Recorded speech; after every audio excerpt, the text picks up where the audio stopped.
하나님의 말씀으로 아멘하는 여러분 모두가 되시기를 주님의 이름으로 축원합니다. 아멘은 반드시 이루어질 것을 믿고 고백하는 거예요. 오늘 주시는 이 말씀이 여러분 모두에게 충만히 임해서 그 힘으로 한 주간 넉넉하게 살아가시기를 주님의 이름으로 축원합니다. 미국 서부 여행을 하게 되면 몇 군데 들르는 곳이 있습니다. LA는 물론이거니요. 샌프란시스코와 그리고 그 미국의 수도 지역들을 많이 경험하게 되고 또 방문하게 됩니다. 특별히 샌프란시스코를 저희 아내가 굉장히 좋아하는데 이 샌프란시스코에 가면 엘커트레즈라고 하는 섬이 있습니다. 샌프란시스코 딱 가면 금문교를 넘어가서 조금 넘어가다 보면 배를 타고 엘커트레저라고 하는 섬으로 갈 수 있어요. 이 엘카트레즈라고 하는 섬을 잠깐 소개를 해드리면 섬의 높이가 무려 41m나 돼요. 밑에서부터 위에까지 41m예요. 제가 2m입니다, 키가. 할렐루야? 그러면 20배죠, 20배. 20배가 넘는, 그러한 섬의 높이가 41m나 되는 절벽으로 이루어진 작은 섬이고, 또 조류가 굉장히 세서 물결이 굉장히 거칩니다. 왔다 갔다 그 파도가 굉장해요. 그래서 바다의 수온 또한 항상 차갑고, 그래서 감옥에 수감된 사람들이 절대로 탈옥할 수가 없는 지역을 찾다 보니까 이 엘커트레저라고 하는 섬을 찾게 되었고, 그래서 1934년에 이 섬 자체가 흉악범을 가두는 감옥으로 지정이 됐어요. 높이가 41m고 아무데도 갈 수 없고 물살도 굉장히 센 그러한 지역의 흉악범들, 정말 미국에서 내노라 하는 흉악범들이 다 거기에 수감되었던, 우리가 잘 알고 있는 빠삐용 있죠. 그 빠삐용도 이 엘커트레저라고 하는 섬에 수감되었던 그런 전적이 있는 그 지역이 이 엘카트레저라고 하는 이런 섬의 이름인데, 여러분 혹시 미국 마피아의 대부이자 밤의 황제라고 불렸던 알카포네라는 인물을 들어보셨습니까? 우리 젊은 친구들은 잘 모를지도 모르는데요. 나이 드신 우리 어르신들은 알카포네를 분명히 알고 있을 거라고 생각을 합니다. 이 알카포네는 14회에 걸쳐서 36명의 죄수들이 탈출을 시도했던 이 엘커트레저라고 하는 이 섬에 있었던, 실패를 했지만 이 알카포네도 이 엘커트레저라고 하는 섬에 갇혀 있었던, 정말 위대하고 머리가 뛰어나고 그리고 모든 것들을 다 할 수 있는 이 알카포네 또한 이곳에서 탈옥할 수 없었던 섬이 엘커트레저라고 하는 섬입니다. 그런데 이제 64년 이후로 골든게이트 내셔널 파크가 이제 생기게 되면서 관광 명소로 바뀌게 되었고, 그리고 이것이 이제 휴양지로 바뀌게 되어서 지금은 누구나 갈 수 있는 곳으로 알려져 있습니다. 저는 오늘 이 말씀을 준비하면서요, 자유라고 하는 그 단어를 떠올려 볼 수 있었습니다. 과연 우리가 어떻게 하면 자유를 누릴 수 있는가? 그 자유라고 하는 단어가 굉장히 쉬운 단어인 것 같은데, 이 자유에 대해서 내 삶에 적용하였을 때 과연 그 자유가 나와 어떤 상관이 있는지에 대한 부분들을 생각해 보았을 때 결코 자유하지 않다라는 거죠. 자, 여기에서 나는 정말 자유합니다 라고 하는 사람 아멘. 할렐루야. 자유함이 있을 줄 믿습니다. 그 자유함이 정말 우리 가운데 계속해서 흘러가면 좋겠지만, 이 자유함이 계속해서 흘러가는 것이 쉽지가 않다라는 것입니다. 영어로는 freedom이라고 이야기를 해요. liberty, freedom이라고 하는 이 자유, 듣기만 해도 너무 감격스러운 이 자유가 우리 모든 성도님들의 가정과 그리고 삶에 그리고 자녀들에게 충만히 임하는 그런 귀한 말씀이 전해지시기를 주님의 이름으로 축원합니다. 자, 그렇다면 그리스도 안에서 우리가 어떻게 자유를 누릴 수 있는가라는 질문을 할 때 단 한 가지로 요약할 수 있어요. 그리스도 안에서 또 우리가 모든 삶을 살아갈 때 자유하기를 원한다면 과연 어떻게 시작점을 가질 수 있는가라고 했을 때 죄라고 하는 부분들을 빼놓을 수가 없다라는 거예요. 누군가에게 잘못한 마음을 가지고 있고 또 누군가에게 상처를 입혔던 그러한 생각과 마음을 가지고 있는 사람은 결코 자유하지 않습니다. 마찬가지로 하나님과 나와의 관계 속에서 자그마한 죄라 할지라도 그 죄가 중간에 성립되어 있다면 결코 자유할 수 없는 것이 우리 인간의 모습이다라고 소개할 수 있습니다. 제가 유학 중에 저희 어머니가 미국에 방문하신 적이 있었는데 한 일주일 계시다가 가셨어요. 그럼에도 불구하고 저희 어머니가 저한테 이런 말씀을 하셨습니다. 야야야야, 감옥이 따로 없다, 야야야, 막 이러면서 뭐 영어가 됩니까? 아니면 차가 있어가지고 뭐 운전을 할 수 있습니까? 그냥 집 앞에 있는 공원에 가서 걷고, 한국 사람들은 어떻게 걷는지 아십니까? 이렇게 걷지 않고 이렇게 팔을 올리고 그렇게 걸으니까 한국 사람으로 표시가 나니까 이제 한국 사람들이 찾아와서 이제 같이 이야기를 나누는 그 정도의 자유함은 있었지만, 뭐 아이를 그리고 여러 가지 상황들이 있었기 때문에 저희 어머니가 자유함을 누리지 못하고 결국에는 일주일 만에 돌아가셨던 경험이 있으셨습니다. 또 하나, 미국에서는요, 신분이라고 하는 이 부분이 굉장히 어렵습니다. 우리나라에서도 마찬가지겠지만 우리나라는 그래도 조금씩 나아지고 있는 부분들이 있는데 미국은 아직까지 신분이라는 것들이 명확하지가 않아요. 내가 영주권을 가지고 있고 그리고 시민권을 가지고 있는 것과 유학생으로 있는 것, 그리고 비자를 가지고 있는 것, 그리고 무비자로 있는 것, 이 모든 신분의 차이가 굉장한 차이를 나타내고 있는 것이 미국이라는 사회입니다. 내가 아무 신분이 없는 상황이라 할 때 아무것도 할 수 없지만 시민권을 가지고 있으면 그 나라에서 누릴 수 있는 혜택이 굉장히 많습니다. 그 자유함이 얼마나 큰지 몰라요.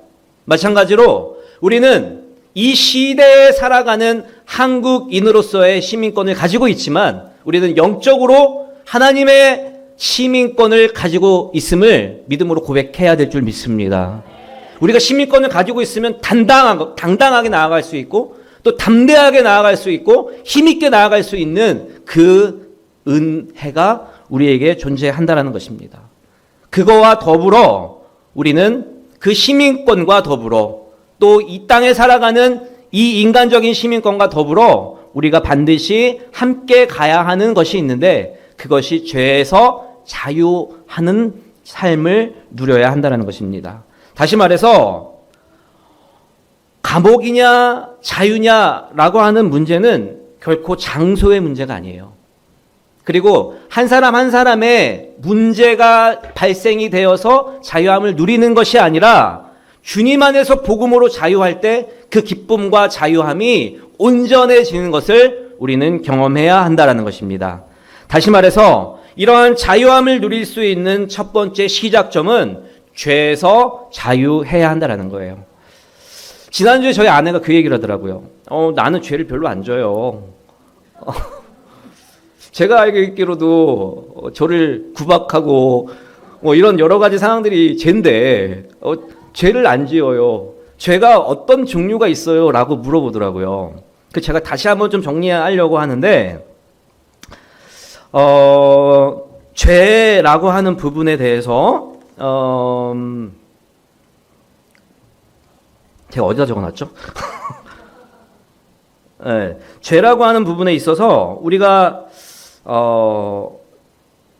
짜릿함도 있고 또 쾌감도 있고 또 여러 가지의 상황 가운데 이 죄가 우리에게 침투되는 것, 그것이 우리의 삶을 지배할 때가 분명히 있어요. 여러 가지 우리가 생각하지도 못하는 죄가 우리에게는 죄가 되고 또 하나님에게는 큰 죄가 될 수밖에 없음을 우리는 반드시 기억해야 한다는 것입니다. 다시 말해서 잠언에 보면 몰래 훔쳐먹는 것이 맛이 있다라고 하는 말씀이 있듯이 우리는 죄를 저지를 수밖에 없는 존재이고 기독교 용어로 그것을 원죄라고 말을 합니다. 예전부터 우리는 윤리적인 삶을 살아왔던 우리 한국적인 그 풍습이 있었습니다. 그래서 흔히들 윤리적인 그리고 도덕적으로 죄라고 하면 강도, 살인, 도적질, 간음 정도를 죄라고 생각을 합니다. 우리 아내가 생각했던 건 그거 같아요. 강도, 살인, 도적질, 간음, 나는 그런 거 안 하는데요. 난 죄를 안 짓는데요. 라고 생각했던 것 같아요. 그런데 성경에서 죄를 이렇게 정의하는데 잘 들어보시기 바랍니다. 남을 속이는 죄, 화를 내는 것처럼 말하는 것, 또 화를 내는 것, 부모를 공경하지 않는 것, 이웃을 내 몸과 같이 사랑하지 않는 것. 자, 지난주에 남을 속였던 적, 그리고 화를 냈던 적, 부모를 공경하지 않았던 적, 이웃을 내 몸과 같이 사랑하지 않았던 이 네 가지 죄를 여러분에게 소개한다면 이 네 가지 중에도 자유함이 있습니까? 나는 이 네 가지 다 죄를 안 졌다. 없죠. 또한 행동의 죄가 아니라 마음속에 품고 있는 생각과 말도 반드시 죄가 된다라는 거예요. 교만, 정욕, 미움, 시기, 다툼, 질투, 거짓말, 그리고 하나님을 하나님으로 인정하지 않는 것 또한 성경에서 말하는 죄로 우리는 설명해 볼 수 있습니다. 다시 말해서요, 아무리 죄를 짓지 않는다 할지라도 하루에 3번씩은 누구나 죄를 짓는데요. 부모를 공경하지 않고 또 마음으로 정욕을 생각하고 막 그런 적 있지 않습니까? 인터넷을 하다 보면 아니면 뭐 노트북으로 뭐 작업을 하다 보면 띡 하고 올라와요. 그러면 유혹에 휩싸일 수 있는 여러 가지 팝업들이 올라오게 되고 우와 라고 하는 그러한 유혹에 빠질 때가 있어요. 도박이건 아니면 술, 담배 여러 가지의 음행들에 우리가 유혹될 때가 있습니다. 그 유혹의 한 가지에 빠지는 것 또한 죄라는 겁니다. 다시 말해서 하루에 3번 이상 우리는 죄를 지을 수밖에 없는 인간의 모습으로 살아가고 있다라는 거예요. 그러면 하루에 3번만 지으면 죄를 짓는 사람을 걸어다니는 천사라고 이야기할 수도 있어요. 그러면 이 걸어다니는 천사가 하루 3번씩 죄를 지으면 1년에 몇 번 짓는지 아십니까? 1000여 번, 1000회 이상 죄를 짓게 되고, 그리고 90살을 이 사람이 살아간다라고 했을 때 9만 번 이상의 죄를 짓게 되는 것입니다. 말이 9만 번이죠. 평생에 정말 10만 번, 9만 번 이상 죄를 짓고 살아가는 우리의 모습을 우리는 반드시 인정해야 한다는 거예요. 다시 말해서 이 죄에서 우리가 결코 자유할 수 없는데 이 죄에서 그렇다면 어떻게 자유할 수 있는가는 반드시 우리가 마음속에 새기고 고백해야 한다는 겁니다. 기독교 윤리학에 보면은 보편적으로 이렇게 이야기를 합니다. 교단마다 좀 다르긴 한데 기독교 윤리학에 보면 이러한 부분들을 죄라고 고백하고 있습니다. 자, 첫 번째, 하나님 앞에서 높아지려고 하는 그 교만함 때문에 아담의 죄가 시작이 됐어요. 죄라고 하는 부분에 있어서 우리가 자유하지 못하고 그 죄를 우리가 해결하기 위해서는 아담을 생각해야 합니다. 아담이라고 하는 이 첫 인간은 그 죄를 지은 그 시작점이 교만함 그리고 높아지려고 한다라고 하는 이 중심에 있었기 때문에 죄가 시작되었다라는 거예요. 결국 사람들은 이 아담 이후로 끊임없이 하나님을 대적하고 인본주의와 자기중심의 바벨탑을 쌓으며 살아갈 수 있다는 거예요. 제가 질문하진 않겠는데요. 여러분, 우리나라에서 제일 높은 빌딩이 있어요. 그리고 이 옆에 롯데 빌딩도 있고요. 자, 그렇다면 여러분은 지금까지 몇 층의 삶을 살아오셨습니까? 그리고 지금까지의 여러분의 교만함을 층수로 계산했을 때 몇 층까지 쌓으셨습니까? 제가 PD로 근무할 때 저는 SBS 사장이 되는 게 목표였습니다. 그래서 잘나 보이려고 굉장히 노력했어요. 그리고 멋져 보이려고 노력을 했고, 그래서 교만함이 하늘을 찌를 듯이 찔렀어요. 그래서 뭐 누가 보이는 것조차도 없었고 무조건 사장, 이사, 전무, 본부장 이런 분들한테 가서 아부하는 그런 삶을 살았던 저의 모습이 있었습니다. 다시 말해서 내가 살아가는 한순간 한순간의 층수를 우리가 지어가고 있어요. 그러나 그 층수를 쌓아감에 있어서 우리의 교만함과 영적인 교만함도 우리는 반드시 하나씩 하나씩 줄어들게 되는 삶을 살아가야 한다라고 하는 것입니다. 자, 그렇다면 성경에서는 죄를 어떻게 정의를 할 수 있는가? 남을 속이는 것, 화를 내는 것, 이런 모든 것들을 이야기를 하고 있는데, 자, 그렇다면 조상에 관한 죄에 대해서 우리는 반드시 기억해야 합니다. 혹시 여기에서 자기가 예전에 불교했다, 그리고 무속신앙을 믿었다라고 하는 분들이 혹시 계십니까? 있으시죠. 그거를 떠나면 나는 죽는다라고 믿어요. 부적이 없으면 나는 아무것도 할 수 없다라고 믿습니다. 제가 이번에 이사를 했는데 딱 들어가고 나니까 저희 집에 딱 붙여져 있더라고요, 부적이. 와, 제가 지금 너무 편하게 자고 있는데요. 가면서 제가 통성으로 그 집에서 10분 동안 기도했어요. 그 부적을 들고 하나님, 이 안에 있는 모든 더러운 것들은 다 사라지게 해주십시오. 할렐루야. 기도하고 기도하면서 불태워 버렸어요. 그 전에 어땠는지 잘 모릅니다. 하지만 이 집은 지금부터 하나님이 이끌어 가시고 하나님이 통치하시는 집이다라고 선포했습니다. 그랬더니 저희 아내도 그렇고 저희 자녀들도 그렇고 그 기도 때문에 그런지 모르겠지만 정말 잘 자요. 잘 자는 이유는, 잘 자는 그 모습은 저희 아이가 5시, 6시에 깨는데 7시에 깨요. 1시간이라도 좀 늘어온 그런 은혜가 있는데, 마찬가지로 우리나라의 여러 가지의 상황들에 대해서 무속신앙이 있었는데, 이 무속신앙 그리고 가계의 저주, 흐르는 저주라고 하는 부분들을 우리는 분명히 생각하고 있어요. 과연 이게 성경적으로 맞느냐 맞지 않느냐라는 논리는 분명히 있지만, 중요한 부분은 내가 죄를 지음에 있어서 우리 자녀들도 그 죄를 보고 따라한다라는 거예요. 그렇게 흘러갈 수는 있다라는 거예요. 다시 말해서 우리가 우상 숭배하고 무속 신앙에 빠져서 살았던 모습을 우리가 계속해서 처치하고 또 버려야 함에도 불구하고 그것을 버리지 못하는 삶을 살아갈 때 그곳에 빠질 수밖에 없는 우리의 모습을 발견할 수 있다는 것입니다. 제가 지난 설교에서도 한번 이야기를 나눈 적이 있었는데, 2명의 가계도를 비교했던 적이 있어요. 하나는 우리가 잘 알고 있는 조나단 에드워드라고 하는 성경학자가 있고요. 또 하나는 맥스 주크라고 하는 굉장히 유명한 신학자가 있습니다. 이 2명을 비교해서 몇십 대, 한 100대 정도까지 했던 것 같아요. 제가 잘은 기억은 안 나는데 가계도를 조사를 했고 그 가계도에서 흐르는 축복과 저주를 비교를 해봤더니 조나단 에드워드의 가계도에서는 나쁜, 그리고 악인들이 20% 정도밖에 발견이 안 되었고, 맥스 주크는 85%의 가계도에서 악한 사람, 그리고 예를 들자면 범죄자, 그리고 마약, 그러니까 인생의 루저로 살아가는 사람들이 85% 이상이었고, 그리고 이 조나단 에드워드의 가계도에서는 그 저주를 받았다라고 생각하는 사람들이 20%가 안 됐다는 거예요.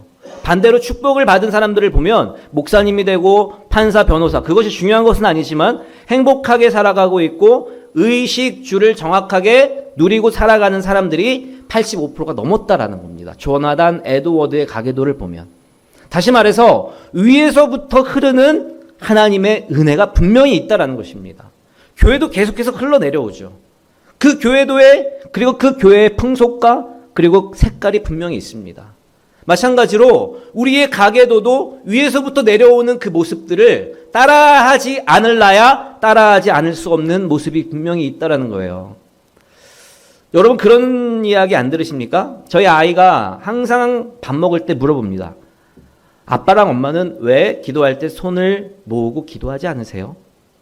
저희는 아이들한테 손 모으고 그리고 눈 감고 기도하자라고 이야기를 하면 아이들은 손을 모으고 그리고 눈을 감고 기도를 합니다. 그런데 저희는 식사 기도할 때 안 하죠? 눈도 잘 안 감죠? 그리고 하나님 감사합니다 이렇게 기도를 하죠? 근데 우리 아이가 한번 본 거예요. 아빠랑 엄마는 손도 기도 손으로 안 하고 눈도 안 감고 기도를 안 해? 왜 그래요? 단 하나라 할지라도 그것을 보고 배울 수밖에 없다라는 겁니다. 우리 건이가 아까 어디 갔지? 여기 왔다 갔다 하는데요. 어릴 때 저의 모습을 보는 것 같아요. 저희 아버지가 여기서 설교를 하고 있으면 저는 저기 좀 길었어요. 한 100m 정도 됐는데 거기를 막 뛰어갔어요. 누가 잡겠죠? 다 뿌리치고. 저는 교회에서 자란 사람입니다. 그렇기 때문에 교회의 흐름을 너무나 좋아하고 그리고 그 교회의 흐름 때문에 목사가 됐는지도 모릅니다. 우리 건이가 하나님의 자녀가 될 줄 믿습니다. 마찬가지로요. 죄라고 하는 부분들이 있다면 반드시 상속될 수 있다는 것들을 우리가 기억해야 한다는 거예요. 축복이 대대로 내려가듯이 저주라고 하는 부분들이 있다면 내 때에서 반드시 끊어낼 수 있는 그러한 결단력도 우리가 필요하다라는 거예요. 중국 영화랑 한국 영화를 비교해 보면 중국 영화의 특징은 복수예요, 복수.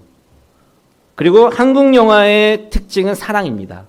그런데 이 중국 영화와 한국 영화의 공통점은 뭐냐면 죄를 짓게 되고 그 죄는 더 큰 죄를 낳고 그 죄 때문에 둘 다 죽어요. 해피엔딩으로 끝나는 영화는 거의 없었던 것 같습니다. 요즘에 그런 영화들이 많이 나오게 되는데, 자, 갈라디아 5장에 보면 자범죄라고 소개가 되고 있습니다. 자범죄는요, 한마디로 말해서 스스로 범하는 죄예요. 그리고 이 자범죄의 종류는 다음과 같은 내용이 있는데 한번 잘 점검해 보길 바랍니다. 정욕이에요, 정욕. 혼인 외에 성적인 방종을 하는 것. 내 아내와 내 남편과 결혼을 했음에도 불구하고 다른 여자와 다른 남자와 성적인 관계, 비정상적인 관계를 행하는 것. 제가 이거는 목사로서 그리고 또 성직자로서 정말 명확하게 이야기할 수 있습니다. 제 친구들한테 물어봤어요. 과연 제 친구들 그리고 교회를 다니는 친구들이 거의 대부분인데 너네는 이 음행에 대해서 자유하냐? 라고 했더니 다 자유하지 않아요. 참 희한하더라고요. 그렇게 죽고 못 사는 관계에서 결혼을 했음에도 불구하고 이 혼인 외의 성적인 방종에 대해서 결코 자유하지 않은 친구들을 바라보았을 때 그들도 죄책감을 느끼고 살아가고 있더라고요. 언제 걸릴지 모르니까. 또 이것이 하나님 앞에 죄라는 것을 분명히 알고 있기 때문에 자유하지 못한 그러한 마음을 가지고 있습니다. 청소년들 또 청년들은 마찬가지예요. 비디오 그리고 인터넷이라고 하는 이 매체를 통해서 음란함의 생각과 또 호색이라고 하는 부분들에 대해서 결코 자유할 수 없다라는 겁니다. 또 우상숭배라고 하는 부분들은 하나님이 가장 싫어하시는 것임에도 불구하고 내가 아닌 또 다른 누군가가 아닌 하나님을 가장 존경하고 또 하나님의 영광을 드러내며 살아야 함에도 불구하고 하나님 외에 다른 것들을 우상으로 만들어 살아가는 우리의 모습이 있다는 겁니다. 사주팔자, 부적, 굿. 저는 미국에서 정확하게 봤어요. 구슬하고 그 집안이 미국에서 네노라고 하는 집안이었습니다. 미국 1세대로 와서 지금 4세대까지 가고 있는데 그 집안이 구슬하라고 해서 구슬했더니 결국에는 그 굿 때문에 그 집안이 폭삭 망했습니다. 무당이 이렇게 하면 된다라고 이야기를 했대요. 그래서 그대로 따랐대요. 결국에는 남편을 살인하게 되고 그리고 미국에서는 결국 감옥에 가게 되는 그 자녀들은 정말 불행하게 살아가는 모습을 바라볼 수 있습니다. 여러 가지의 우상 숭배, 술수 이런 것들이 전부 우리 가운데 널려져 있다라는 거예요. 또한 제가 또 그런 이야기를 했는데 무절제한 생활 또한 이 모든 것도 죄입니다. 투기, 술 취함, 방탕함. 저는 다행히 정말 다행히 도박을 안 합니다. 참 감사한 거죠. 어떤 목사님들 중에요. 도박을 너무 좋아해서 예배만 설교가 끝나고 나면 끝난 이후로 설교하기 전까지 도박장에 살아가는 사람들이 있다는 이야기를 들었습니다. 말로 짓는 데가 있습니다. 저주, 모독, 원망, 거짓말, 소문, 거친 말, 비판. 저 사람이 좀 이상해. 되게 못생긴 것 같아. 그리고 자기가 강해지기 위해서 그 사람에게 저주를 합니다. 내가 너 죽일 거야. 내가 너 이겨. 너 가만 안 둬. 심리학적으로 보면요. 이 말들이 다 겁나서 하는 말이에요. 이것들이 하나님이 말씀하시는 죄라고 하는 부분들입니다. 그렇다면 이 죄의 결과는 어떤 것인가? 하나님과 분리가 되고 하나님과의 관계로 나아가기 원하는 상황에 있음에도 불구하고 그 관계가 막혀버린다는 거예요. 여러분, 하나님의 자녀들에게 가장 힘든 부분은 뭐냐면요. 하나님과의 관계가 소통이 되지 않는 것. 하나님의 말씀이 들리지 않는 것이 가장 큰 죄악입니다. 여러분, 하나님의 말씀이 들리십니까? 하나님의 말씀이 머리서부터 발끝까지 마음껏 들려지는 여러분 모두가 되시기를 주님의 이름으로 축원합니다. 하나님의 말씀이 들리지 않으면 영적으로 막힌 거예요. 그러면 내가 죄를 짓구나, 그리고 죄를 짓고 있구나라는 것들을 기억하고 주님 앞에 담대히 나아가서 그 죄를 반드시 해결해야 한다라는 것입니다. 죄책감에 시달리게 되고 또 마음이 어두워지고 판단력이 흐려지게 되는 결과를 가져올 수 있다는 거예요. 결국 죄라고 하는 부분에 있어서 사랑과의 관계도 끊어지고 하나님과의 관계도 끊어지고 영적인 또 생각과 마음 모든 것들이 끊어지게 되고 흐려지게 되는 그 시작점이 죄라고 하는 것입니다. 그런데 이 죄가 그렇게 어려운 문제인가? 그렇지 않아요. 이 죄를 해결할 수 있는 유일한 방법을, 이 죄에서 피할 수 있는 유일한 방법을 반드시 이 성경에서 말씀해 주셨다라는 것들을 우리는 기억해야 한다는 겁니다. 그렇다면 어떻게 죄에서 벗어날 수 있는가? 첫 번째, 한번 따라하길 바랍니다. 피 흘림 없이는 죄사함을 받지 못한다. 피 흘림 없이는 받지 못한다. 예수님께서 십자가에, 여기 지금 십자가를 만들어 놨는데요. 이 십자가에 달려 돌아가셨어요. 그런데 예수님께서 죄가 있으셨을까요? 우리의 죄를 위해서 십자가에 달려 돌아가시고 그 달려 돌아가심을 통해서 우리의 죄를 자유케 해주시는, 그리고 우리의 죄를 다 용서해 주시는 은혜가 이 십자가의 의미다라는 겁니다.